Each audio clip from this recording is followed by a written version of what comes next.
Welcome to our advancement call, and our special guest speaker is Zayna Rose. So welcome, Zayna. Hi, Karen. Thank you for having me. I've known Karen for 18 years. I am an image strategist and consultant, and one of the things I specialize in is public image development. As well, I've been conducting business online for many, many years, more so in the past 5 years. And I work with a variety of clients. I've always had different fields, different personality types, different ages, different geography. These days, I'm most focused on helping my fellow entrepreneurs. And in one way that I've been able to keep doing that in this particular time is conducting a good deal of business online. So before I launch into what we're going to talk about today, I just want to emphasize that I am very sensitive to what's happening right now, and I do understand we all have different situations. And I, like many of you, have had all of my in-person private client work come to a halt, of course. But luckily, I have already had other systems in place to be able to deliver, and have just been able to pivot the percentage of time that I'm doing certain things and percentage of activities to other points of focus. So what we're going to do here today, and Karen is quite versed in this topic as well, and so I've asked her to stay unmuted so it can be a bit more of like a discussion rather than just me talking at you. And then at the very end, we're going to give you more ways to get more information. So don't worry if you somehow have thoughts afterwards. Okay, so what we're focusing on today, two things. I want to help you get new ideas about how you can work less but serve more people while working less. So I'm not really advocating for, the 4-hour workday or whatever, those things, like that's fine. But I'm really talking about how to optimize your systems and your offerings so that you can help more people without getting overwhelmed. And I mean, I'm not immune to the overwhelm either, but that's what we're talking about. So serving more people without piling lots more hours onto your plate in order to do so. And the second thing that I really want to discuss today is just about the pivoting. And there are 3 things that I find are sticking points that hold people back. And I'll speak for the people that I've helped inside of our industry, meaning the image industry, but also the communications and business coaching, consulting kind of arena. So I personally, consider myself a communications consultant with a specialty in image. And so if you have something else that you want to do or someone else you want to impart this to, it'll help as well. But the 3 things are: people are concerned about the tech of it all. And that's a very real concern, but there are many ways around that. So I want to talk about that today, that people are concerned about the tech. People are concerned about how to put together an online business and how do you create all the content for it? What type of content should it be? Because as we know, helping someone in person is quite different than helping someone online. And it doesn't mean that you can't take that same charm you have and the same system you have and deliver it online. However, it is a different way of delivery, and it takes adjusting and experimentation. So the tech, how to deliver content, how to create content, and whether that's going to be too much work and overwhelming. And then the third thing that people often object to is not already having an online audience, a tight online audience. Yeah, and Karen's someone who has a substantial online audience, and what I love about her example is that it's a very niche down audience, right? So while Karen has a number of audiences, her prime audience is image professionals that she has been helping us for years and has built a tight-knit community. So, and Karen, I know for a fact, has been nurturing her audience over the years. I am a different case. And this is meant to be encouraging to you. I used to be like an audience nurturing mess, only that I wasn't consistent. I'm a natural at building relationships. I love people, but I wasn't able to find the consistency to build that audience, and therefore didn't have one effectively online. So my email list was sort of like a mesh of random person that attended a speaking gig I did in 2008, and someone who was a good friend and likes what I have to say but is never going to buy from me, and person who is a potential customer, and person who is a customer, right? So this blend creates a different scenario than what Karen has. And so I have been able to change those ways, of course, and start slowly, consistently audience building. But what I want to encourage you on that point is that I was able to launch a successful project just recently with almost no audience. So, and I know many people who do that. So we'll get into that later, but I just wanted to say that up front for you to know that it doesn't have to be a barrier. And part of the reason I'm here to tell you is that. Okay, so let's talk about the two things again. So in terms of so work less, serve more, and then the pivot. Karen, what do you see are the typical pivoting issues? I'm seeing that people are, a lot of our colleagues are concentrated on the style aspect of our business. And if you have been styling people for events or styling people to go out in the world and whatnot, and now those people aren't going out in the world and therefore may not have the same need for you. And I'm not saying they don't need to look and feel good. I'm just saying they may not have the legitimate perceived need because, for example, my highest end clients are speakers and all of their events are not happening now. And so they genuinely don't need me. And some of them don't, like, they've got their baseline stuff, but a lot of them don't need me right now. They need me when their stuff starts up again, right? They already have what they need to communicate online, but their stage presence was something we were doing and they're just not on physical stages right now. So that's an example of how sometimes things get on hold. I'm obviously spending a lot more time talking about on-camera presence. I always have done that as I've always media trained. But now that's a primary focus of what I'm doing. So that's just another example. So I've been, coaching some people through this. And what I have found has been very helpful to them is to think of this converting your in-person to virtual services as a combo of things. Like there's a bit of a formula. So one is, and these are very real challenges. One is actually, okay, how am I going to test my virtual version of this? And a big part of that is simply the confidence to say, yes, I can do that for you. And it might involve, it might be messier than, how you would normally do it. For example, color analysis. Now, Karen, as you already know, I'm sure, has a way for us to do this virtually. But even with those tools, I'm playing with those because I've always, there are other ways, you have people kind of test with you and do other things. You use Karen's tools, it might be that your processes for certain things are going to be a bit less precise.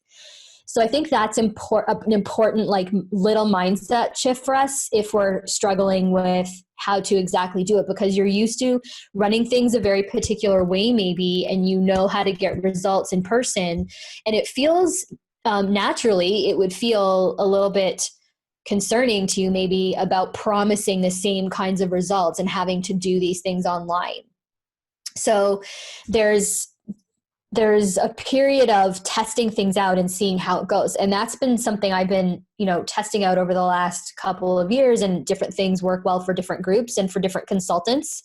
But some of the onus has to go on to the person now because you can't reach physically into their closet or whatever. But I've always been having people FaceTime me in and doing things that are a little more like, and maybe I'm a little bit lucky that I don't mind being so casual, and that's just kind of how I am. But for some of us who are used to being more formal and extremely process oriented, it's this idea that we're going to test out new ways of doing something and just be transparent with the client and say, I'm testing out a new way of doing this. This is what I think will work. I just want you to know that I might come back to you and ask you to do something else or whatnot. So certain things need verification, like a color palette, maybe that you might not have needed to build that into your process. Or it's how to help people, how to make the best of this much screen, right? This much real estate rather than the whole body. And it's not that the whole body doesn't also apply, but you know what I mean? So maybe it's like the types of priorities you begin with, or the types of things that you're offering up front. So the pivot could be, and I just want to encourage too, because I've been asked this question, like people want to give everything away because it's a hard time in the world. And I think there are lots of ways to be compassionate and kind with your audience and with your clients and still keep making a living in that, right? And a lot of the time when you're speaking and leading, because a lot of this is just about, being the market leader in your niche maybe, is about being extra transparent and saying, a version of what I said when I came on here. This is my third video, like online lesson today or discussion. And I've said a different thing to each audience, but I want people to know that I have in mind that we all have different struggles right now and that I don't know what they are. And so, that's another thing I think everyone, not everyone, but I think many people are expressing that compassion to their audiences. And when talking to clients, saying, it might even be that you just say, hey, we're going to figure this out together. I promise I'm going to stick with you until we get our results. And it might take a little longer than if I were to do it with you in person, but I'm here for you and I don't want us to lose momentum. And let's keep going. So there's pivoting in terms of how we do things, and then also what our key messages are when we're marketing ourselves. So to be as relevant as possible. So getting into work less and serve more, let's get into that, and then we'll flip back to the tech audience content thing. So I want to offer you this idea if you haven't already. So I have a course / membership model in my business. And I want to offer you specifically the idea of memberships today, because I launched my membership a couple of months ago and it's been life-changing to me. And the reason is you can teach, nurture, guide, advise people in a community setting. So now Karen has a membership, so she already knows, we're in it, aren't we, right now? Yeah, this is the program. This is where we are, isn't it? Okay. That's where we are right now. But if that idea, it appeals to me because I wanted to deliver to a group. So it feeds my want to build community, but quite seriously, it also is the answer to me wanting to reach people all over the world at a very affordable price for them. So there are different people who are my ideal clients. Some of them are my clients who take high-end packages, and those could be anywhere from $5,000 to $25,000, those packages. And there are many people who don't need everything done for them, don't want everything done for them necessarily. They want a place to go, an advisor, a guide, some tools and resources, some very practical solutions, and a community, right? So they might want a place to check in. They might want a place to follow along as you go each month and be getting a consistent amount of help. Now, I have launched courses as well. I'm in the middle of creating a new mini course. The way that I consult and the way that I help my clients, I'm more happy in a membership because my clients have changing needs and things come up at different points in the year or over time, right? Whereas when you deliver a course, depending on how you run it and who the people are, if it's a 6-week course, let's say, and the participant doesn't have time to do their homework or to keep up with the modules, effectively you have a situation where they didn't benefit. Now, that's not your fault as the provider of the course, but it's still like, to me, that still didn't feel good. Like I wanted to see with my eyes and ears that they were making progress and getting results. So for me, I prefer a membership model on the front end because that allows people to come into my world at a very affordable price. And it's monthly. So if that's not for them, they can leave and happily, like there's no problem there. Right. And there's always an option for people to pay a whole year up front, but you can try something out and participate and see if you like the information, the community, the coaching, the consulting that you're getting. So you can have, a membership with a handful of people to begin with, and you can end up with a membership that has a couple of hundred, a couple of thousand people in it. Now, the way that you work less and help more people is that you have a specific, set amount of things that you provide during the course of the month. And then there could be some extra support based on what you see is happening. So for example, I have 4 deliverables inside my membership. They receive 4 specific things every month, and it does not overwhelm them. And people like quit when they get overwhelmed. And that's part of what gets you out of like thinking you have to create tons of content. You don't. People don't actually want tons and tons of content. They want the right content or what they need. So I have 4 things I deliver each month, and then I have a separate course portal, like a membership portal. And then there is an accompanying private Facebook group for little quick things, for going live, for little fun elements for the community atmosphere. Now, there is a forum inside my course portal, but you know how people are with Facebook. They're on it all the time, so they like to be on it, but consequently, it's also a distracting place. So I prefer to have my core content somewhere else, but have the element of Facebook interaction. That being said, on a tech note, it's very easy at tech, but I have a close friend and I'm in her membership and she happens to run the whole membership on Facebook. So the reason I say that is it's not my first recommendation, but technically you could launch a membership with 0 capital because you could use a free email service and a Facebook group for starters. So that's another thing. You can do this without putting money in, but if you put time and you nurture your connections. So you can grow this, and there are different ways to launch, and that's a discussion for another time. But I put things in I have a piece of software that I use, and if you go to zaynarose.com/tools, I'll type it in a minute. You'll be able to see what I use. It's called Simplero, and Karen uses something different. And so it's like one of those, pick a tool that works for you. But if you want information on that, I can give it to you. But what I have is an all-in-one situation. So it runs my email. I can create membership sites or course sites inside there. I'm on the higher plan, so I can have an unlimited amount of products and course sites and membership sites. If someone wants to help you promote, it does like what's called affiliate tracking, which you might know about.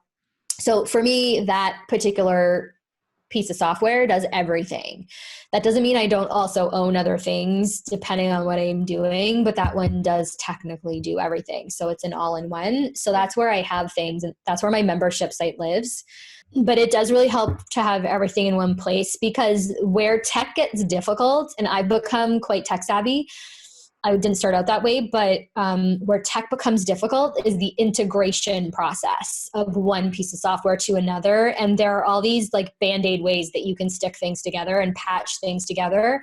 That's where things become challenging. But you can do this with very low tech. I heard a story yesterday of somebody who delivers on their membership by email. So it's not the most beautiful or high tech or sophisticated way to do it, but her members are getting value. How I launched, here's my situation. I have a podcast. People like it. I have not been consistently bringing those people from the podcast into an email list. I have a grandmaster plan for how to do that. And 2 weeks from now, it might be going really well. But it's just one of those situations that you can probably relate, where as entrepreneurs, we have multiple projects we're juggling, and all of the fall was 100% private client work consuming. So now my blessing is I can just sit here and optimize my processes online, which is also nice. But so wasn't grabbing people that were listening to the podcast necessarily into an email list. What I did, I've been attending conferences over the past couple of years. I make friends. I know people in our entrepreneurial community. So I didn't have much of an audience, but I had my relationships. Now, this is the point where I want to encourage you, because when you learn about digital marketing and when you see what other people do, email list, yes, the email list is very important. Then there's something called the launch list, the people who will watch the content that you provide complimentary. And then a small percentage of those people will want to stay with you and learn from you in a paid capacity.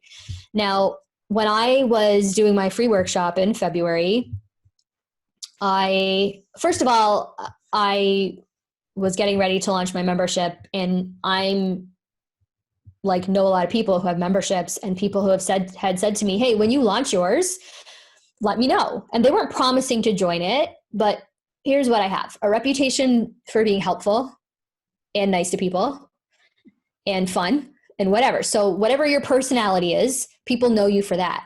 Right. And they know your community is going to be an extension of you, and it's part of your job to create the community that suits you. But I had some people say, oh, when you get going, let me know. And so I actually, I did a founding members launch. They're usually modest. I have 23 founding members. It's not a lot, but it is a lot, right? Depends how you look at it. It's an excellent start. This is what I did.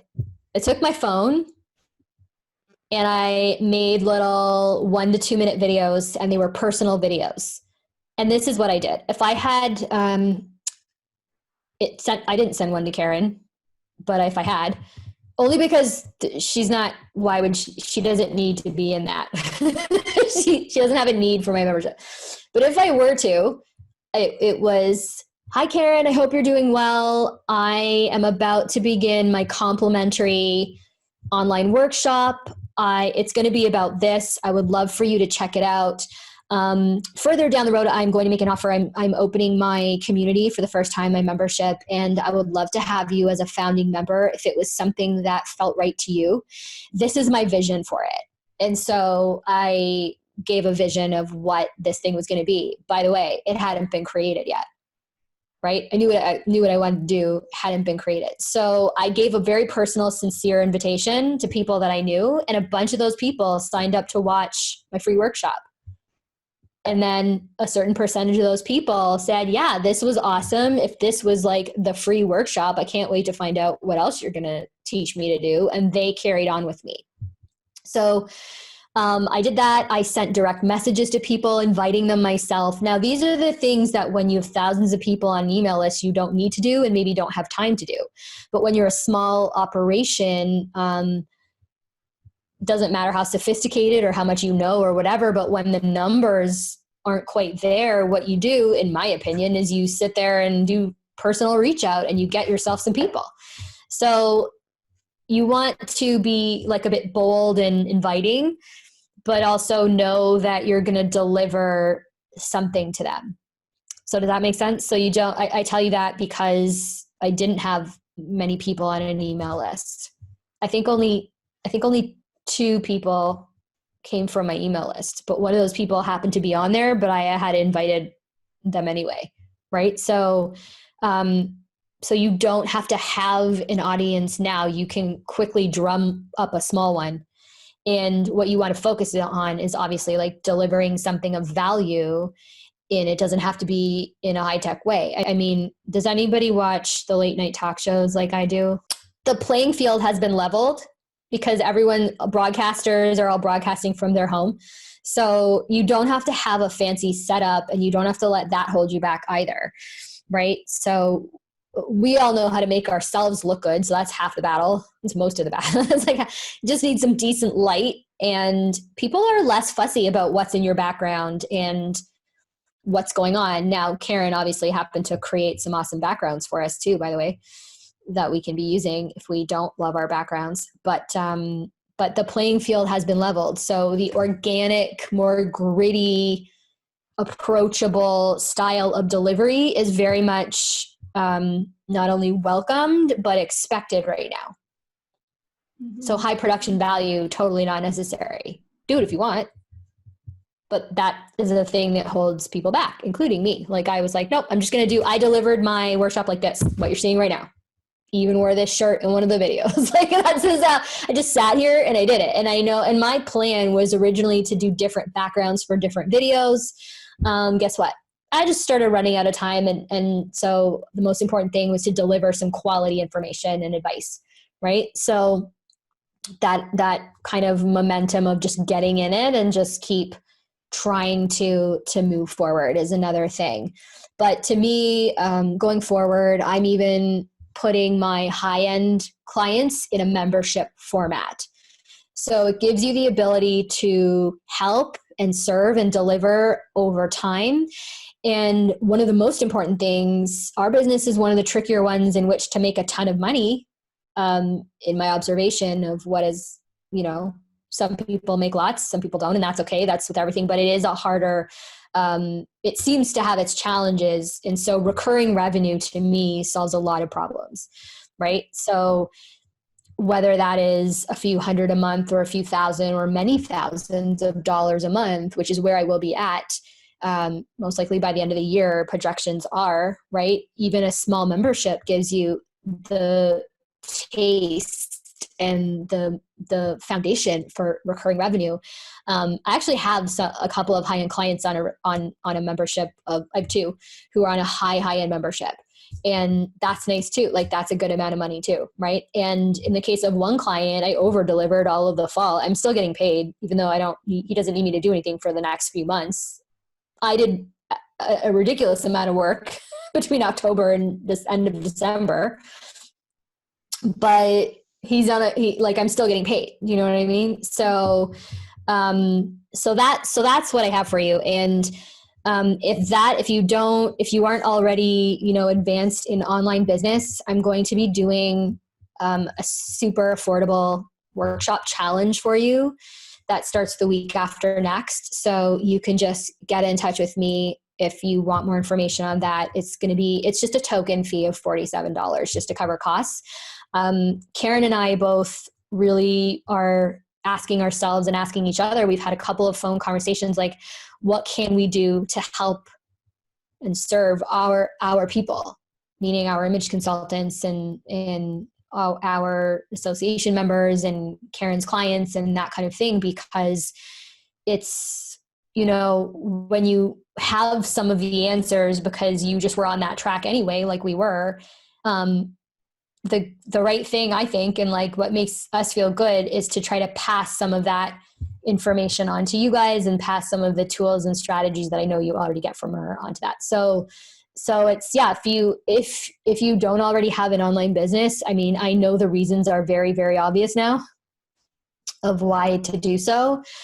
But the market's not saturated and it's an excellent time to jump in there, and you don't have to have an audience already. You don't have to have money to put into it. You don't have to, it's nice to have a few $100s for some better software if you have it, but it's not a must.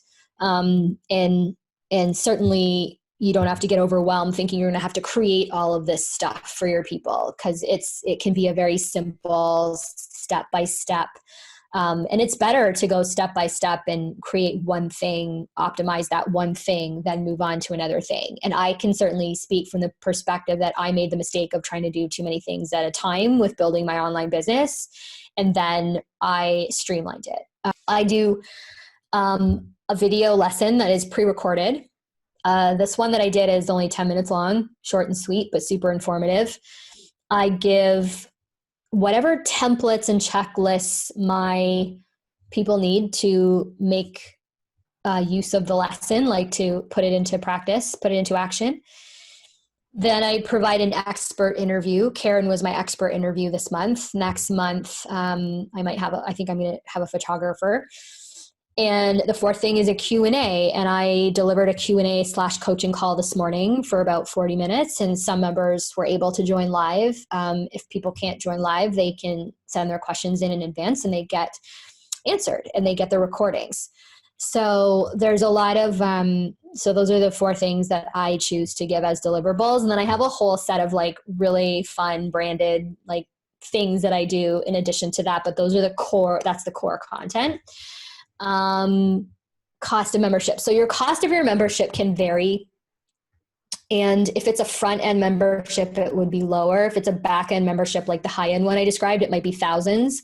The front end one might be like anywhere from $10 to $100 a month, depending on what you're providing and what your market sweet spot is for that. Because even though we might be in similar industries here on this call, we have different ideal client groups and different sweet spots for that cost. And also, what factors into the cost, what you're providing, where you want to start out. I offered my founders the lowest price that there would ever be. And the next time I launch, my membership cost is going up. So, that's the thing. My pre-recorded videos, usually 10 minutes. They vary based on the pre-recorded stuff varies based on subject matter. The one that only needed to be 10 minutes, it might need to be 20. It might need to be like 7. I do know that people don't want to watch like tons of super long videos. So if you have a longer video, it's better to break it up into lessons if you can, just to make it more consumable. But there's bringing people in, then there's encouraging people to consume the content and helping people to implement. So that's a lot of what that is about. And if you want, the ultimate resource on membership is happening as we speak. So either DM me or email me and I will send you to that workshop. And it's happening right now and it's being given by my business mentor who's like the top in memberships. So I'm participating in it too. Like even though I have one, I keep learning about it. I keep digging into the possibilities and how to make the next time I launch it better, how to provide an even better experience for my people. So in summary, we're pivoting our topics, what we're delivering maybe, and we're pivoting our mode of delivery. And this way of providing, a membership or even potentially a course based, depending on who you are, will allow you to serve a lot more people and control the amount of work better, right? And as your membership grows, if it grows to a few hundred people or even grows past a certain point, I mean, it's always good to have help, but I'm able to run it myself. I already have the person chosen. The next time I launch, if I hit a certain number, I will need a community manager. So, and it never hurts to have a community manager, but I know my threshold of how many people I can serve by myself and exactly when I need to put a community manager into place. And if it gets even further, then if I can't answer all the questions, and it's not meant to be 24/7 access to you, right? It's not that. There's a lot, that's a whole other discussion. But when you grow, you can also hire coaches, right? Like I could potentially hire a fellow consultant who I train to answer questions in the way that I, teach or whatever, like as themselves, not as me. But you can hire people to contribute to your community and help you run it as well as as a team. Anyway, so that's what I have for you today. So let me know. You can go to if you want to see those tools I was talking about, zaynarose.com/tools. That workshop is actually also listed there. But you can, if you want to email me or DM me, please feel free and I'll happily direct you to the right place. I know a lot of people who started successful membership communities in a new skill for them, right? And so they didn't have a following. They didn't have a list of credentials. They didn't have, I have a long list of credentials. No one cared to look at them though that joined my membership. They were just, did they connect with me or did they not? It was more that. So, because really, I know you've got an experience, a lot of experience too, but remember that we only need, if you, for argument's sake, if you were going to start a new thing, you only need to be 1 step ahead or 2 steps ahead of the other people. So part of the credibility is just your confidence and ability to deliver some results. And then the other part is how we put ourselves across as a leader. Thank you very much, Zayna. You're welcome. Yeah, so I'm hoping everybody reaches out to you to get more help.